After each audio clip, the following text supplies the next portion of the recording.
ভারতের অসমের করিমগঞ্জ জেলার নাম বদলে হতে চলেছে শ্রীভূমি। ১৯ অক্টোবর এই সিদ্ধান্ত অনুমোদন দিলেন মুখ্যমন্ত্রী হিমন্ত বিশ্ব শর্মা।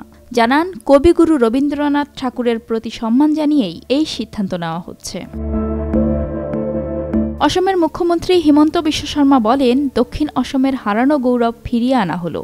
১০০ বছর আগে কবিগুরু রবীন্দ্রনাথ ঠাকুর অসমের করিমগঞ্জ জেলার নাম রেখেছিলেন শ্রীভূমি। অবশেষে এই অঞ্চলের বাসিন্দাদের দীর্ঘদিনের দাবি পূরণ করল সরকার। এর সঙ্গেই করিমগঞ্জের মানচিত্র ও রবীন্দ্রনাথের ছবিসহ একটি পোস্টার সামাজিক যোগাযোগ মাধ্যমে তুলে ধরেন তিনি।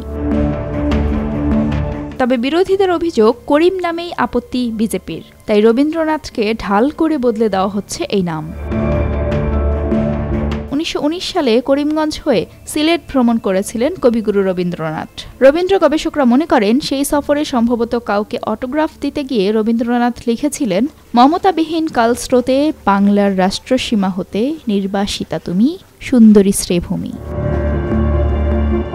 বিজেপি শাসিত রাজ্যে মুসলিম ঘেঁষা নাম বদলের হিড়িক নতুন নয়। এর সূত্রপাত হয়েছিল উত্তরপ্রদেশে যোগী সরকারের হাত ধরে। এরপর পোর্ট ব্লেয়ার, মুঘল গার্ডেন সহ একাধিক নাম বদল করে কেন্দ্রীয় সরকার।